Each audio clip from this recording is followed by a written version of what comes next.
ഇതില്ലേ എൻ്റെ വേണ്ട ചെടികളാണ്. ഇപ്പോൾ ബഡ് വന്നു. ഇതിൽ വേണ്ട പെട്ടെന്ന് ഞാനിത് ഹാങ് ചെയ്തിട്ട് ഒരു ഫസ്റ്റ് ആദ്യം തുടക്കത്തിൽ വാങ്ങി.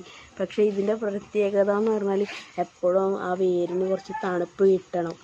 അത് കാരണം അത് പോയി ചെടി പോയി. അങ്ങനെ ഇപ്പം ഞാൻ എല്ലാം വാങ്ങുമ്പോൾ ഇതുപോലെ ചട്ടിയിൽ പോട്ട് ചെയ്യലാണ്. അപ്പോൾ നല്ലോണം വരുന്നുണ്ട്, നിറയെ ബഡും വന്നുകൊണ്ട് നിൽക്കുന്നുണ്ട്. ഇതിപ്പോൾ എൻ്റെ അടുത്ത് ഞാൻ 3ാമത്തെ ബഡാണ് ഇപ്രാവശ്യം ഇത് വന്നത്. ഇതിലിത് 2ാമത്തെ ബഡാണ് വരുന്നത്.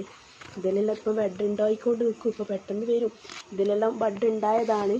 അപ്പോൾ എനിക്ക് പൂവുള്ള സമയത്ത് വീഡിയോ ഞാൻ എടുക്കലുമില്ല, അങ്ങനെ അപ്ലോഡ് ചെയ്യലുമില്ല. ഇതിപ്പോൾ ഞാൻ നിങ്ങൾക്ക് കാണിച്ചു തരണം വിചാരിച്ചിട്ട് ഇതാക്കിയതാണ്.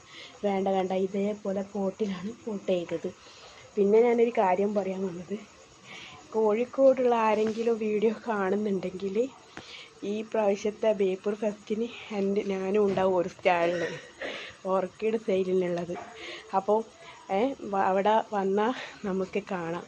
കോഴിക്കോടുള്ള ആരെങ്കിലും കാണുന്നുണ്ടെങ്കിൽ ഒന്ന് ലൈക്കെല്ലാം ചെയ്ത് കമൻറ്റ് ഇടണം കേട്ടോ. അപ്പോൾ ഞാൻ ഉണ്ടാവലുണ്ട്. അല്ല, ഈ കഴിഞ്ഞ കോഴിക്കോട് ബീച്ചിലുണ്ടായ സ്റ്റാള് ഞങ്ങളുടെ ഇതിലുണ്ടായിരുന്നു, ഓർക്കിഡിൻ്റെത്. അന്ന് ഒരുപാട് കസ്റ്റമർ വന്ന് പരിചയപ്പെട്ട് ഒരുപാട് ആൾക്കാർ ഓർക്കിഡ് വാങ്ങുകയൊക്കെ ചെയ്തിട്ടുണ്ട്. ഇനി ബേപ്പൂർ ഫെസ്റ്റിനാണ് ഞാനുണ്ടാവും, അതും കൂടി പറയാനാണ്. അപ്പം അതിനു വേണ്ടി കുറേ തയ്യാറെടുപ്പിലെല്ലാം ഓർക്കിഡെല്ലാം സെറ്റാക്കിയെല്ലാം നിൽക്കുകയാണ്. ഇനി 25-ാം തീയതി നമുക്ക് കോഴിക്കോടുള്ളവരാരെല്ലാം ഉണ്ട്, അന്നേരം നമുക്ക് കാണാം കേട്ടോ.